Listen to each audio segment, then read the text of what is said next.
poppin', y'all? Welcome back to another episode of the Heliocentric Podcast, hosted by yours truly, Pierre, Pee Wee the Plug, and Dreesen. For everybody at home watching on YouTube, make sure you hit that like button for me. And if you're new and you enjoy this type of basketball content, make sure you subscribe. For my audio listeners, wherever you get your podcast, head over to that platform right now and leave this podcast a 5-star like and review. It is always much appreciated. Today and every episode for the rest of the season are going to be playoff edition episodes. And what I mean by that is on my main YouTube channel, the Pee Wee the Plug channel, when I'm not doing the podcast, I'm doing post-game day reviews. So games from Friday night, I'm doing reviews on a Saturday morning. Games on Tuesday, we'll have a Wednesday morning review. And we're going to keep that going all playoff long until we in the finals in Game 7. We're going to be reacting and breaking down everything that we see. And we're going to take that over into the podcast. So on Mondays, all of the weekend games, that Saturday and Sunday, we'll just roll over into Monday. That's what we're doing today. We're going to go over all of the Game 1 games. And yeah, I'm excited. It was an incredible start to the playoffs. That Saturday, like I've been saying all along since the play-in, was very therapeutic for me. One of the best days, that and Sunday, yesterday and last night. Whenever you just have that day just full of basketball, and you can just sit at home all day and take in everything. Now, granted, we did have some games yesterday, so to speak, that probably weren't the best as a viewing experience unless you were a fan of one of the teams winning those games. But still, overall, very, very incredible days that I try not to take for granted, because then what happens is as the playoffs progress, we get less and less basketball. So right now, the first round, that Saturday morning, Saturday at noon, you got games for the rest of the night. You have 4 games that are going to last you for the entire day. And then the same thing on Sunday. Every round, that list of games gets shorter and shorter and shorter and shorter. And I always get that feeling at the end of the season in the NBA Finals when we're waiting all day for that one game, that Game 1 of the Finals, Game 5 of the Finals, Game 7 of the Finals. We're waiting all day for this one game. It always gives me like that feeling that you get when you watch a season of a show, or like you watch the entire series of a show. You watch The Sopranos, you watch The Wire, you watch Breaking Bad, and you get to that last season, and you got to kind of balance how you watching the show. See, when you first start the series, you first start a TV series, you can binge watch the first couple of seasons in a week if you want to, or in 4 or 5 days, you can just watch as many episodes as you want. When you start to get to the end of that road and you're on that last series and you're tied in and you loving it, you understand that the end is near, you kind of take your time. You know, instead of watching 3 episodes in one sitting, you probably are like, okay, I'm gonna watch this one here. I'm gonna wait to watch the next one a little late. You try to plan around it. It's the same thing with the playoffs. It's like you get to that NBA Finals and you realize, like, oh man, here we go. I ain't got really nothing else to watch. And when anybody that's watched a series, you know, when you get to that last episode and you watch it and you enjoy it however you like it, once it's done, you kind of feel the emptiness. Like, damn, what do I do now? And that's how it is for me at the end of the road for every single playoff. So in the beginning, when we have all of these games, I try to just take it all in and be excited, because I know in a blink of an eye, we're going to be down 8 teams. And it's going to get smaller and smaller and smaller. And then hopefully we have an NBA Finals that's super exciting, because that's always the worst. You know, you waiting around and everything. But anyway, the first day, I'm going to try to go in order. But who really cares if I go in order?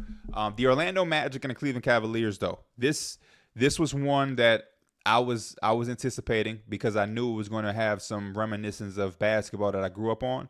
Early 2000s type of basketball. Probably wasn't going to be high scoring or anything like that. Real defensive minded with some guys who can score the basketball. But both sides are really going to try to hang their hat on the defensive side of the basketball. Then you also have Cleveland, who not only is great defensively, but they run that lineup that is very reminiscent of the basketball I used to watch growing up. When you have a prototypical 5, you have a 4 that's prototypical like Evan Mobley next to a Jared Allen. When I was growing up and watching basketball, that's how every single lineup looked. Kevin Garnett was a power forward next to a center. Tim Duncan was a power forward next to a center. You get what I'm saying? Like, that's how every single lineup looked. You had a 7-foot guy at center, or 7 foot plus, and then your power forward was like 6'10", 6'11", and that was the standard. Now, since the 2010s, you can have a 6'9" center and the 6'7" power forward. The power forward is really a shooting guard, but we're going to slide him down 2 positions. And it feels like the game keep getting smaller in the front court and it keep getting bigger in the back court. Now we got all of these jumbo guards who are 6'7", 6'8", 6'6". It feels like if you're a 6'4" guard in today's game, you looked at as small. And back in the day, 6'4" was a big guard. Jason Kidd was known as a bigger point guard at 6'4", 6'5". Today's game, that's kind of small. 6'3", 6'4" guard. We're looking at them like they puny and things like that. So I love this game, this matchup because of that reminiscent, nostalgic type of vibe. Very kind of different on the other side because Jonathan Isaac isn't a typical center. He started as center for them again in the start of this series. I like that. I feel like Jonathan Isaac was probably their 3rd best player this game. Paulo Beno and Franz really did their thing. Franz got going, and made some timely buckets for them. Same thing with Paulo. And I think as far as just the overall impact, Jonathan Isaac was right there. He was scoring. He was defending as always, as much as he could. And they gave themselves a chance to win this game on the road. This was an encouraging game as a viewer. If I'm a Magic fan, I'm encouraged. I understand the box score says that we lost by 14 points. And there are some things that you definitely want to see better. But there are some things that I think you can also build on. And a couple things that I saw from them was, number one, no matter what happens for the Magic, and we've all talked about this, I'm not trying to act like I discovered something. I'm not trying to act like this isn't common knowledge this is probably common knowledge for casual fans at this point. Whatever happens for the Magic the rest of the series and the rest of the season, this offseason, they really need to dive down into the three-point shooting because that is the biggest hindrance that they're going to have. And we knew that coming into the series. Everybody who took the Cavs, I took the Magic, but I wasn't even confident with my pick because I know how the Cavs are. They're a really good team. They're really respectable.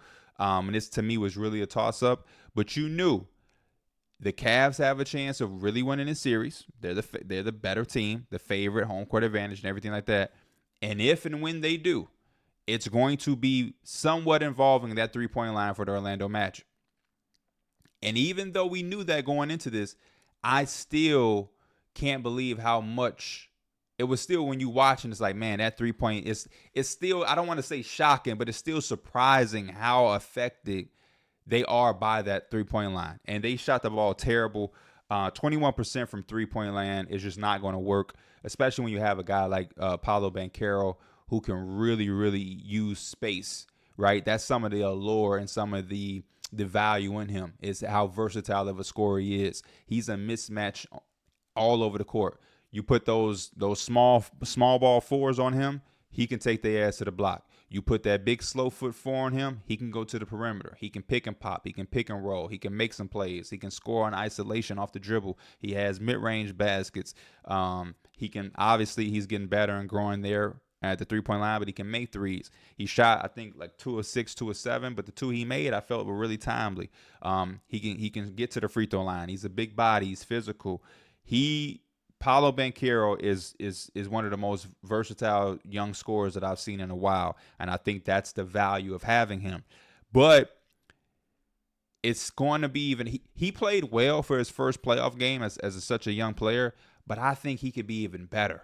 You know what I mean? If he had space to operate. Cleveland really ate up that space, and they said, hey, somebody make shots. And the thing about the Magic is you knew that they were going to have that approach against them. The Magic for real couldn't make the shots, though. It's one thing for a team to say, hey, we'll just live when Jalen Suggs beating us. Jalen Suggs will just have to hit 4 or 5 threes. You know what I mean? Gary Harris, you're going to have to hit 4 or 5 threes, 3 or 4 threes. Whoever else is coming out there, you're going to have to hit 3 or 4 threes, right? That's one thing. You know, that's an approach, and that's understandable. But, like, the Magic, seriously, they're not making threes. I'm trying to figure out the proper way to say this. Teams are always going to come in every matchup and say, he's going to have to beat us, he's going to have to beat us, he's going to have to do this to beat us. And if they do, we'll tip our hat to that. That's the initial approach to anything. Any matchup, that's surface level, right? And not only are you not beating them, but, bro, you're making them double down on that point. Because it's one thing to say he gonna have to make 3 or 4, and usually if a team goes in there and say, okay, if he makes 5 threes and they win, we'll tip our cap off, right? Yo, the Magic got guys that didn't hit a 3. 0 of 5 from 3 here. Or like Gary Harris, I believe, was 0 of 5. Jalen Suggs may have went 1 of 7 from 3. Like god awful shooting. It's one thing to not beat them, but it's a whole other thing to just like 0 of 5. Y'all shot 21% from 3, and they were giving y'all that. That's bad. Y'all don't have one guy that can really like be some type of threat. And if they can't get this together, this can be a fast series. But it's hard to imagine that they can't have a game or two where somebody has an irregular shooting night and they can keep them in. You know, Joe Ingles can have a night. You're telling me he can't have a night where he hit 3 threes? Jalen Suggs really can't hit you more than 2 threes in the series in any of the games? Really? Somebody has to step up and make the threes. They also got out-rebounded. They got really killed on the glass. And the biggest thing for me is even outside of the threes, they left 11 points at the free throw line. And granted, you're not going to shoot 100% from the free throw line. I get it. But to leave 11 points, you know, you make 9 of those. You make 9 of those, and this is a 5-point game. This is a totally different game if you just make 9 more of those. I'm not saying you got to shoot 100%, but you can't, like, leaving 11 points at the free throw line on the road when you're a team who struggles shooting the 3 ball, that's going to come back and bite you. That changes the whole sway of the game. Shout out to their bench. Didn't have much competition because Cleveland's bench didn't really do much. Cleveland shot 4 for 14, 4 of 19 from the bench, had 14 points, and the Magic had 18 bench points. That was really Mo Wagner, if we're being honest. He did a lot of the heavy lifting off of the bench with the scoring. And in that second half, I mean, Darius Garland and Donovan Mitchell, you got to give them credit. They combined for 26 points. Or I believe maybe I'm tripping. It maybe was 37 or 36 points. They went 10 of 17. They really did their thing, and they closed it out. They really did. So again, the Cavs, they did what they were supposed to, which was win on the road. Win at home, protect home court. Orlando, I think, still has a chance in this. I don't think Orlando is going to miss 11 free throws every single game. I don't believe that. I also don't think that they can, like, 21%, that's the worst. That's the worst they're going to shoot all series. As bad of a three-point shooting team, I can't imagine them coming in and having a game any worse than this. The worst shooting game as a team is game 1 for them. Hell, even if they can still lose the series in 4, they can lose it in 5. However, I will bet my bottom dollar that they don't have another game where they shoot 11 missed free throws and have 21% from 3. I just don't see that combination happening. The one trends that I can continue to see is them getting out rebounded by 14. I could also see Donovan Mitchell and Darius Garland both kind of give them some problems in the second half. And then I can also see a game where the Cleveland Cavaliers get hot from 3. You know, Max Strus ain't really lighted on fire. You know, George Niang, he ain't really had one of those games. You know, their bench is going to have one of those games where they're making some shots and you like, damn, like Max Strus, I think he only made like 2 threes, 1 or 2 threes. He could easily have a game where he makes 4 3-point shots. Sam Morril can have a game where he makes 3 3-point shots. George Niang could hit 2 or 3 3-point shots. Like, that game is coming for the Cavs. Karis LeVert, they're going to have one of those games, and it could be game 2. So I'm looking at how the Magic are going to respond tonight. But again, like I said, there's things that I like from them. They didn't look overwhelmed.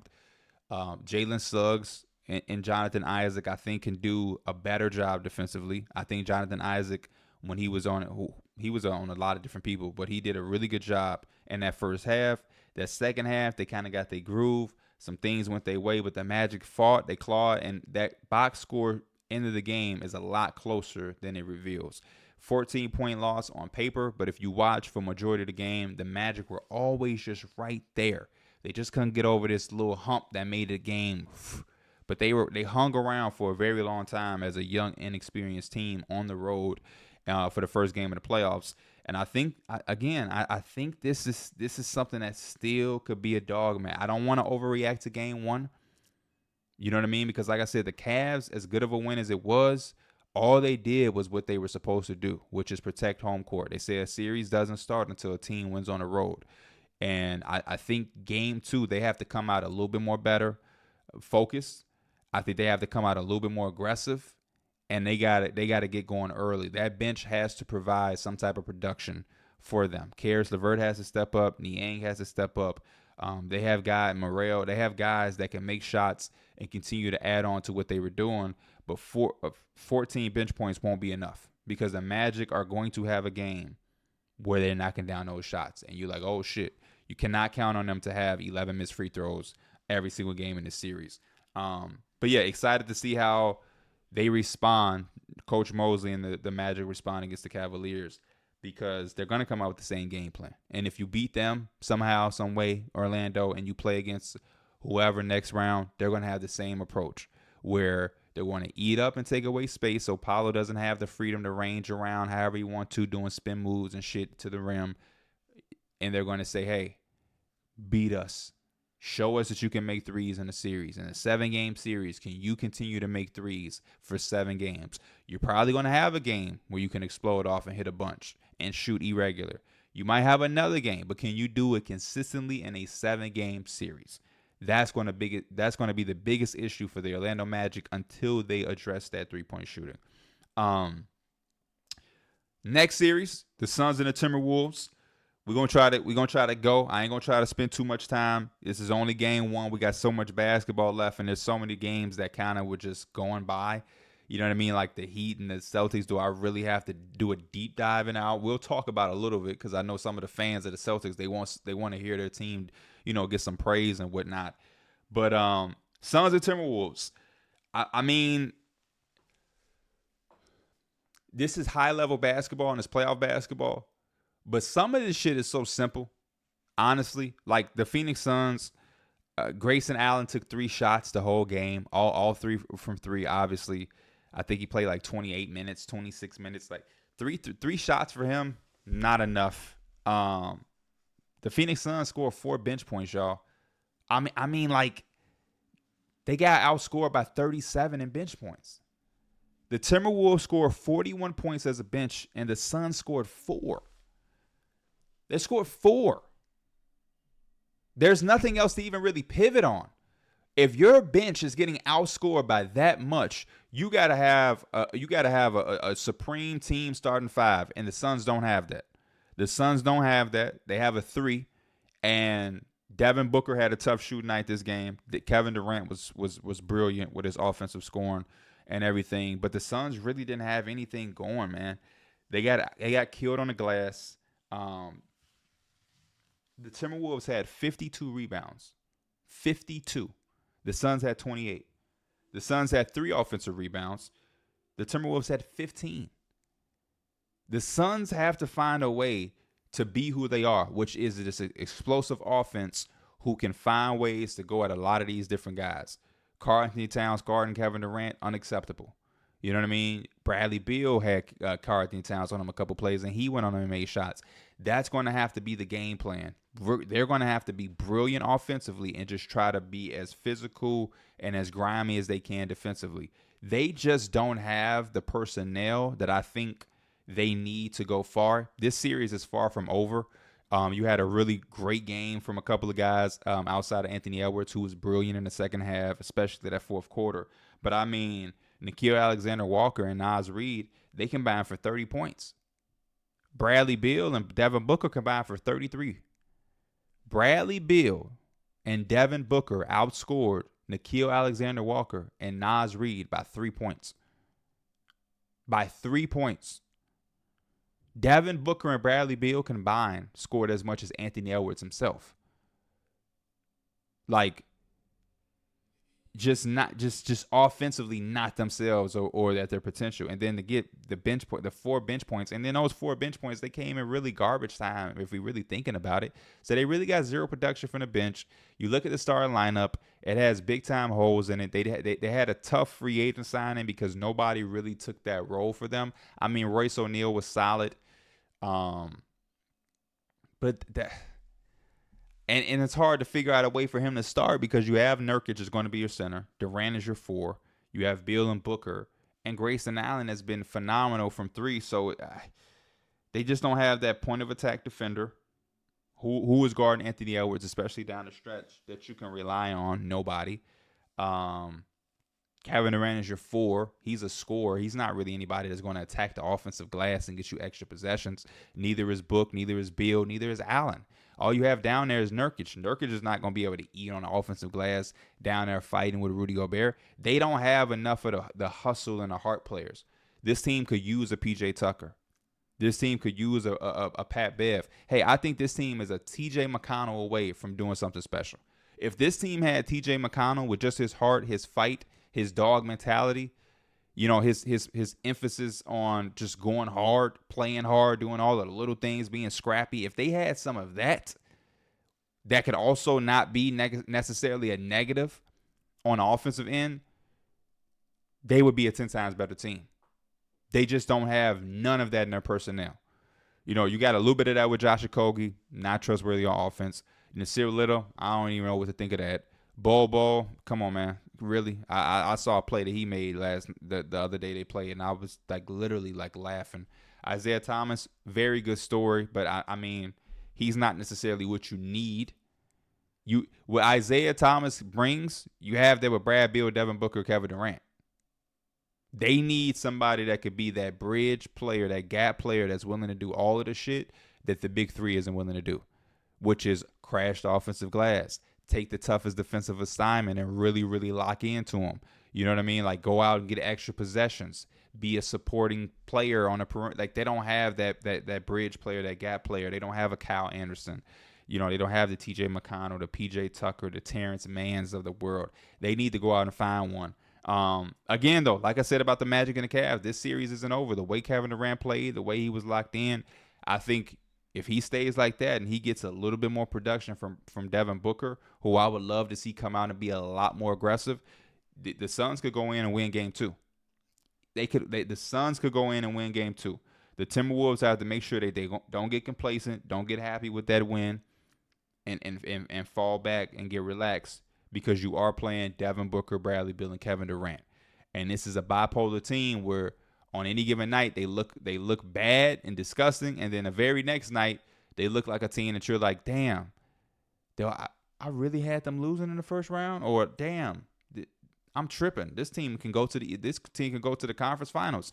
That's how the Phoenix Suns are. So they got to be prepared. I just don't know where they get the bench production from.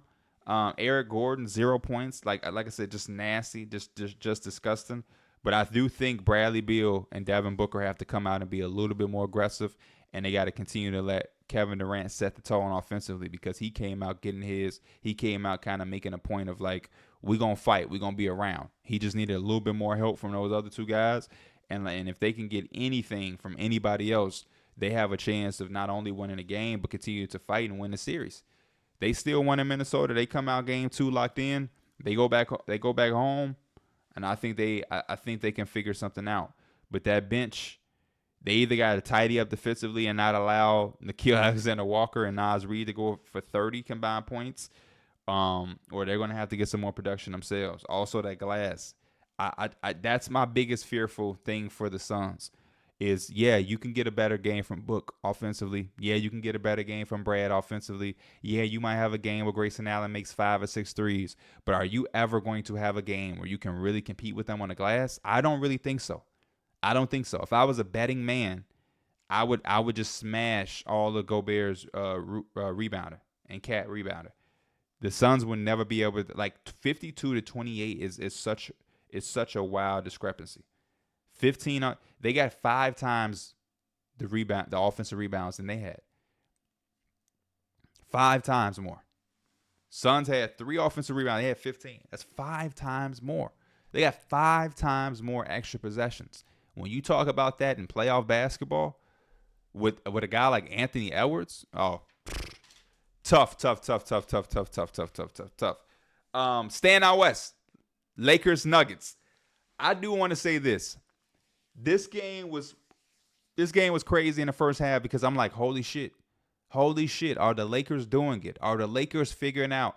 And then obviously the Nuggets, they end up controlling the second half like by far. Just a phenomenal second half, especially from KCP hitting four big 3-point shots all in the second half. That was very timely and great for them. Jamal Murray played like an entirely different person in the second half, and we know what Jokic is going to do. But in that first half, I was kind of like, man, did we doubt the Lakers? Did we like, did the Lakers figure this out? And then you remember the last series of last year when they played in the playoffs and they got swept. The argument for Laker fans, we got swept, but we was in every game. But it's like this might go the same way where the Lakers have a chance. They're going to play them tough. LeBron and AD came out and really set the tone, in my opinion. They had incredible first halves.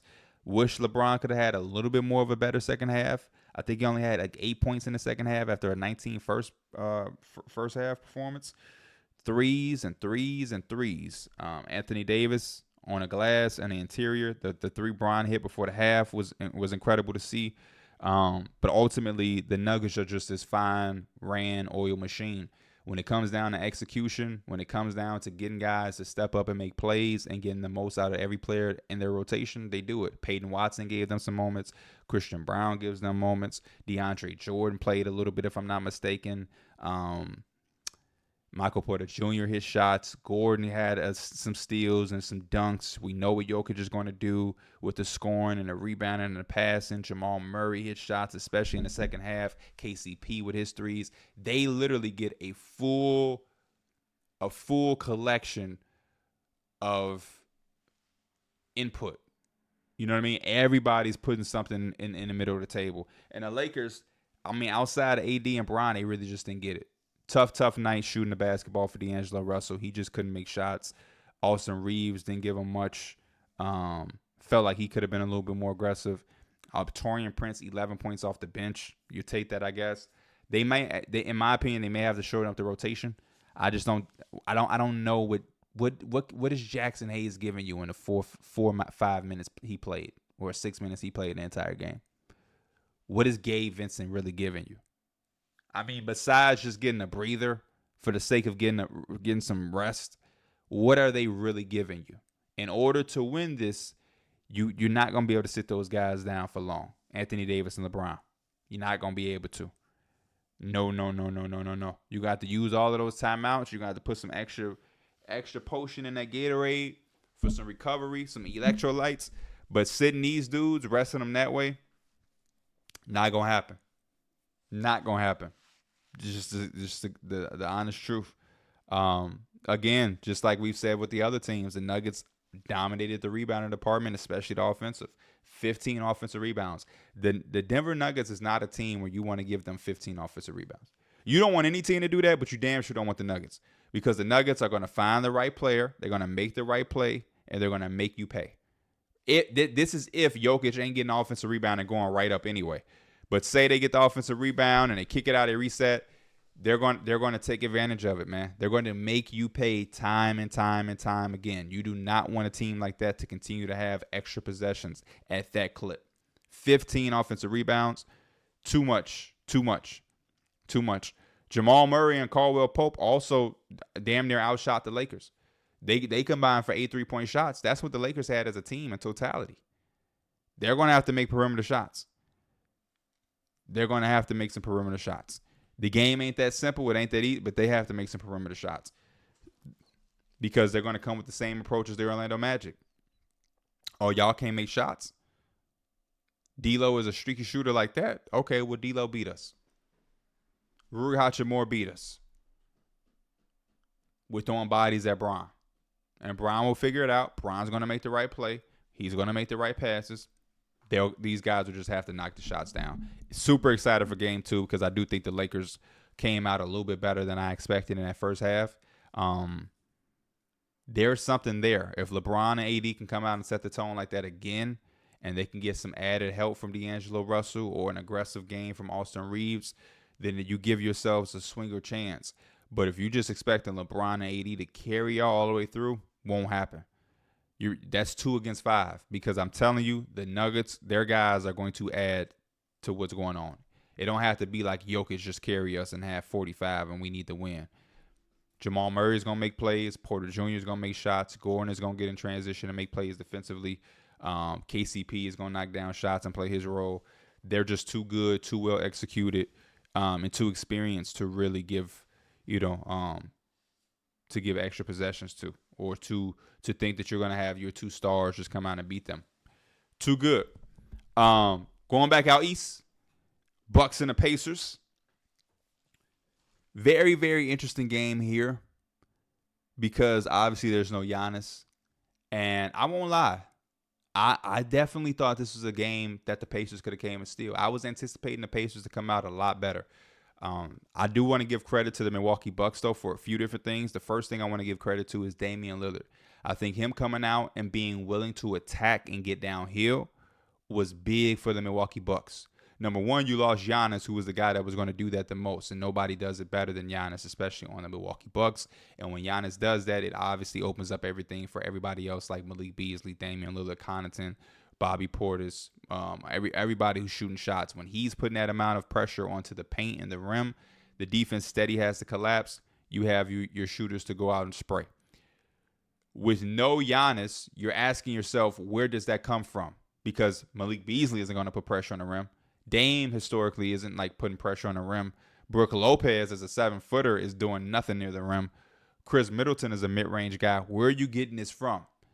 Damian Lillard early was getting to that paint. Whatever the defense gave him, he took. And I always think that that's the way the game of basketball should be played from an offensive standpoint. If you're giving me the drive, I'm driving. If you're giving me the three, I'm shooting it. You know what I mean? Like hand down, man down. You sending me left, you shading me left, I'm going left. You shading me right, I'm going right. You're being aggressive, I'm spinning off of you and using that as my leverage now. Like, it's all about what the defense gives you and taking that to be your emphasis of how you're going to score. And Damian Lillard attacked downhill, so then they had to start playing the drive. They go in transition, they're playing the drive, knowing he's a guy that's willing to drive, as he just did. Now what? He's setting him up for the pull-up. Now, once you drive past a guy, once you pulled up on a guy, now you got the defender in hell because he has no idea what he can do. His behind him, the backside, they don't know what they should do. Should we rotate? Now you swinging a basketball and Brook Lopez can make a three. Bobby Portis is making jump shots. Like, it just made the entire game different for how the Pacers could guard them. And I felt like he set the tone with that early. Love the aggression in the start from Chris Middleton. I think if they're going to have an incredible series and they're going to get over this fast, he's going to have to continue with that level of aggression, especially on the offensive side of the floor.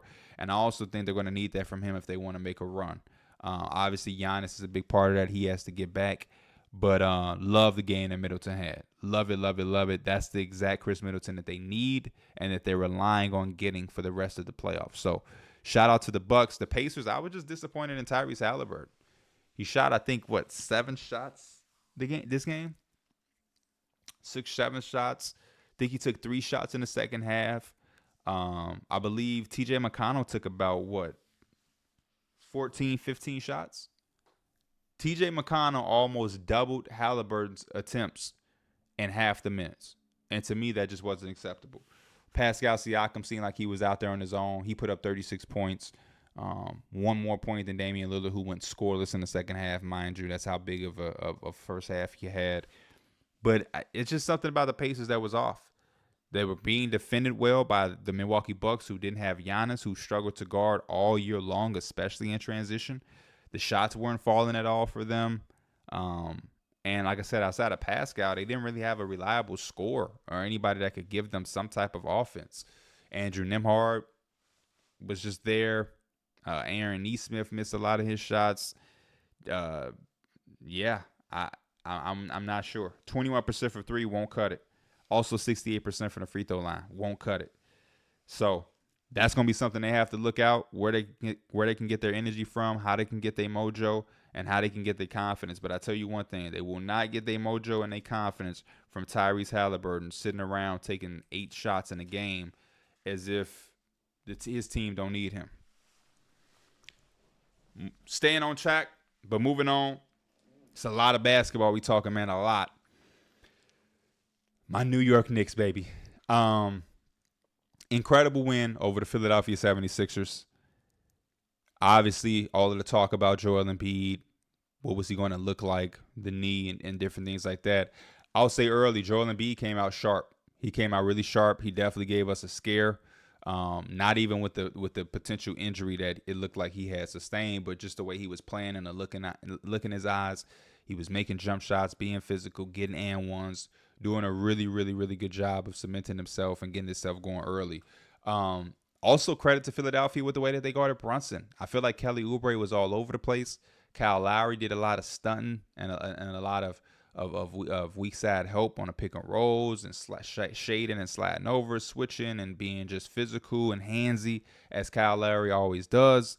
Tyrese Maxey was super competitive on making sure he get the contest from the back on Brunson when he's getting in front of him. He's not giving up on the play. Collectively, as a team, they did a really good job in guarding Jaylen Bronson. I will say, though, I think that's the only game that happens. I love the looks that Jaylen Brunson got. I love the adjustments that Thibodeau made, because if you watch and you see a couple things, you'll start to see what I saw in the second half. And I'm glad to see that somebody else had caught it because they put it on Twitter. There was a time in the game where I seen Jaylen Bronson with the ball and he's doing a pick and roll, and Embiid told Batum to go up so he wouldn't have to be involved in the pick and roll. And he sat on Hart in that corner and shaded over and helped. So Thibodeau, shout out to Knicks Nation. I saw some Knicks people talking about it. Thibodeau put two people into the pick and roll, and one of them was on the strong side, OG Anunoby. So now when Embiid is helping, because Josh Hart is in the horns, the open guy that Embiid is sagging off of is OG Anunoby. So you use Hart as a screen in the horns, you use it. Embiid can't point and say, you go get him, I'm going to stay with Hart and play off of Hart and dare him to shoot. You can't do that, because now the person you're daring to shoot is OG Anunoby, and he made a timely three. Dante DiVincenzo made some shots. Obviously, Josh Hart made some threes. The performance that we got from Josh Hart was incredible. Those shots that he made down the stretch, incredible. I think he started the game off with one. And like I said, I really just don't think that what we saw from Brunson will happen in game two. I think he's a guy who's always looking for advantages and kind of programming his brain to already get accustomed to what he was seeing against Kelly Oubre and whatnot. And I think in game two, he's going to have a magnificent game. And as long as we continue to dominate them on the glass, especially the offensive glass, I have no worry in my mind. Embiid is playing well, but he's moving better, but he's not moving great. And as long as he's not moving great, and they're doing so much switching, so much attention is going to Jaylen Bronson, they switching on the screens and the pin downs, and they talking and they gapping and they doing all these different things, that opens up so many opportunities to get offensive rebounds. We were getting possessions where we had the offensive rebound 2 or 3 times. And if you're doing that and giving us that much extra possessions, and then the scramble defense after you get the offensive rebound, and now you got Miles McBride getting open threes, Dante DiVincenzo getting open threes, Jaylen Brunson may be able to get some shots. I love everything that we did that game from as far as a gritty, grimy, and like effort perspective. We hooped. We had some moments. We made some shots. We made some plays.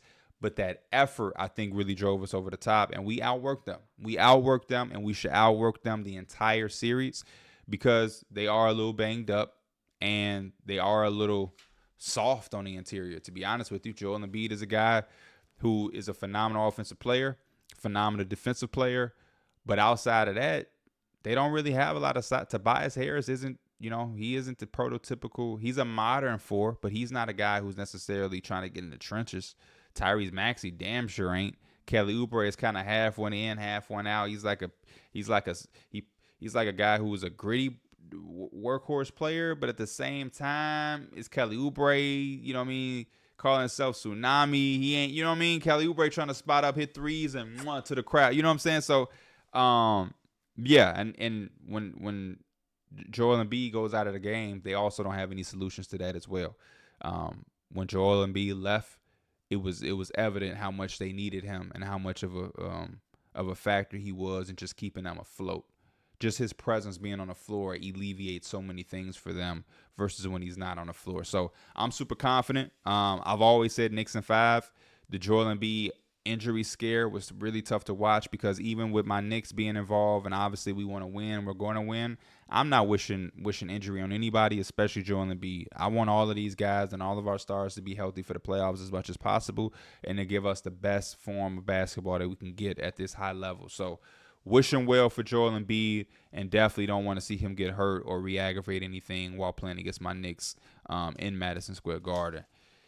Other series, the Miami Heat, they crushed the Celtics. The Celtics crushed the Miami Heat. The one thing I will say about the Celtics that I enjoy when I watched the beginning of this game, because this is definitely a game where I was like, you know what I'm saying? The Celtics came out and set the tone. And I think they not only set the tone for the first game, they set the tone for the series. We have a better team. We have a big five. We're the best team in the NBA. We're going to play like it, and our game is going to reflect that notion. Out of the gate, Jaylen Brown got the party started. Tatum got involved.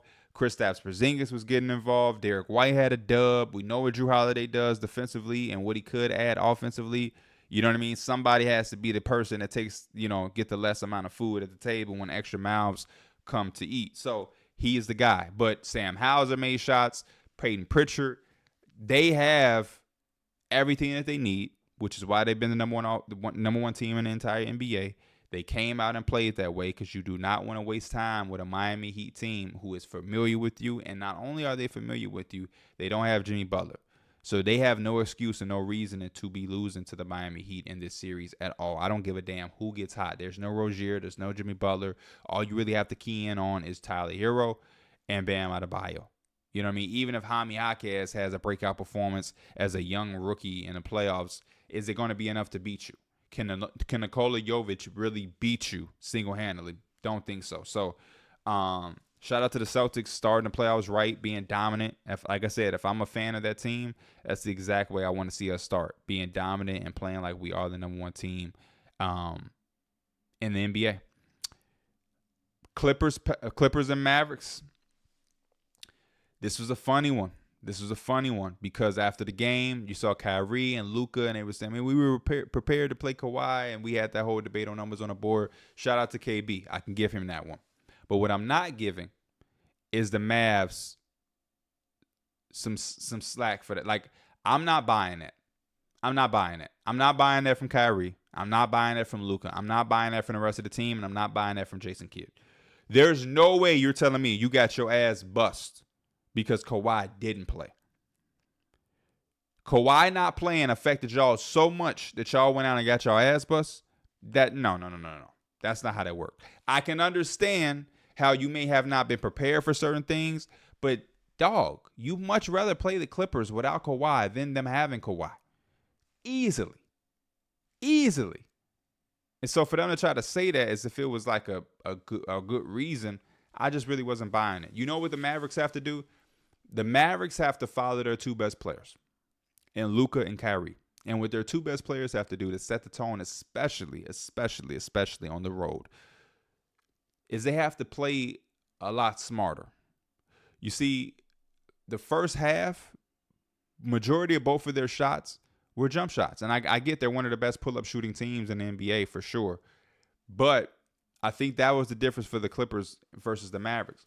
The Clippers gave themselves a rhythm by getting those easy ones early with Zubac. They were giving him the ball, feeding him the basketball while Daniel Gafford was behind him.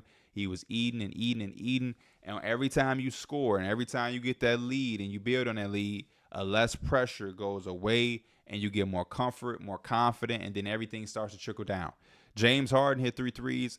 All 3 of those threes were late in that first quarter because they had already got their rhythm. They already got themselves settled down by playing slow, taking care of the basketball, and then getting some easy buckets at the rim. On the flip side, Luka made some shots. Kyrie will make some shots. They both can make tough shots. But at the same time, you want to have to get to that paint, whether that's drawing a foul, getting easier buckets, making the defense collapse. They have to emphasize getting those feet inside of the paint for everybody else to eat. Kyrie and Luka are going to eat, and they did. But they lost by 12 points because they don't have anybody else going. You know what I mean? This was a game that PJ Washington didn't have it. Daniel Gafford didn't have it. Exum. Like, Nobody really had it for them outside of the names Kyrie Irving and Luka Doncic. So they have to figure out a way to get some easier buckets and not settle, and then find ways to get those others involved. And I think that's what the Clippers did. They got Zubac going. They got Zubac going extremely early. They played through him at the beginning, and once he got going and they were able to get his production, now shit, James Harden and Paul George, that shit is really, that shit is really raps. That shit is really, really, really raps. James Harden came out, played like a vintage James Harden, hitting all of the step backs, and Paul George is really chilling. And there's going to be a game where Paul George has his game. He's going to have his game. But to be able to get a win where Zubac has a double at halftime, oh, man. Cherry atop. You go into halftime, you look at that, and Zubac got a double-double, you already know what it is. You already know what it is. And the last thing I'll mention is the 8-point quarter. Never again in the playoffs, while this duo is together, should the Cavs ever have 8 points.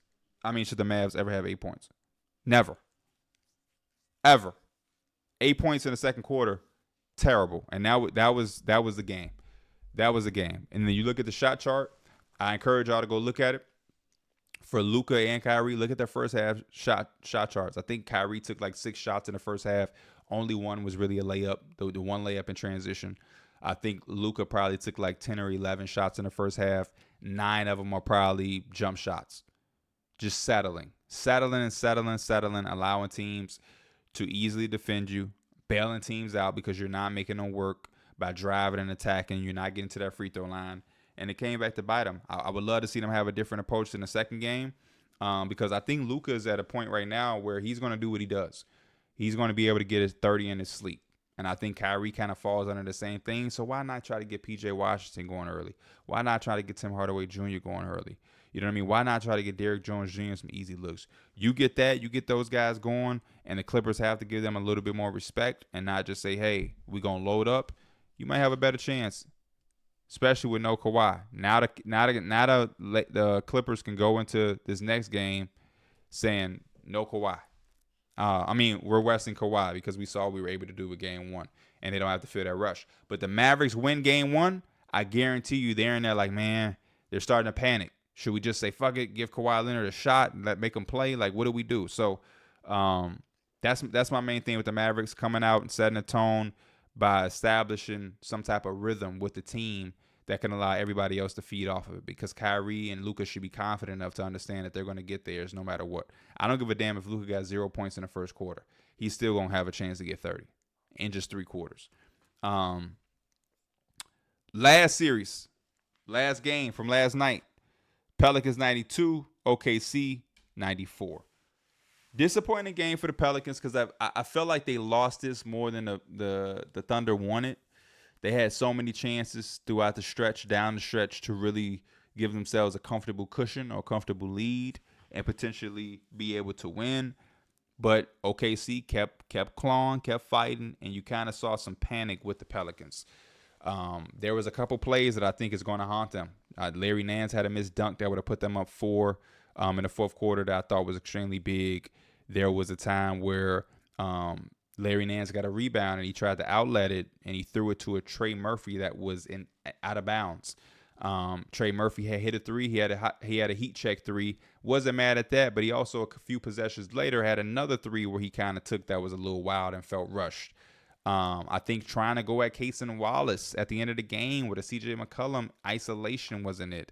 Brandon Ingram shot the ball terrible because he's still damn near affected by the injury. And I saw a couple times that Willie Green had to tell him, get up the court, get back on D, run, go. But the one thing that can continue to give them a chance is their defense by being able to hold this offense to only 94 points. I think this is the fewest amount of points the Thunder have had in a win all year long. That's amazing to hear. So the defense is there. And then secondly, outside of the defense, they have to keep going through Val. Valanciunas has to continue to put pressure on Chet in that paint from an offensive rebounding standpoint to just, an overall standpoint. Valanciunas has to be in there to bruise and bully like he did in game 1. That's their clear-cut advantage. They also have to get to that free throw line. The Pelicans shot 9 free throws. 9. And then they went 28% from 3. Not a fan of that. Thunder had 13 free throw attempts, and they shot 31% from 3. 31%. It's not. 28%. It's not going to cut it. Not gonna cut it to be able to beat an OKC team at home from 28% from three. And then OKC, they only shot 14 free throws, which is a bit surprising again. But yeah, Shea made plays at the end. That big mid-range shot, the and one, like MVP plays.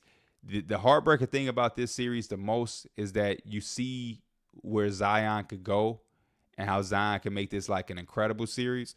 But I'm super proud of the Pelicans for fighting the way that they did. I just know that they feel a way that they missed that chance to win that game.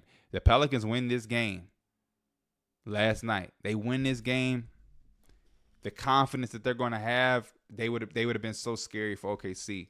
But now you lose that one, which was probably your best chance. Your best chance.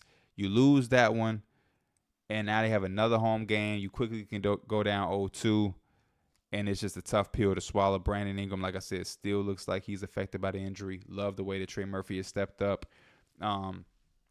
Got some really good minutes from Najee Marshall. He had that right corner three, and then he had that putback dunk the very next possession. Quick little 5-0 run for himself. Super, super, super good. And, yeah, OKC only won by 2, but they were able to pull it off, and this is probably why they're going to be able to go out and win the series, because even in their ugliest game, even in their worst game, from every perspective, they still found a way to prevail. And those are usually the teams that are starting to show you how serious and how good they are. When you can win a game with your ugliest performance, that speaks volumes to the type of team that you are.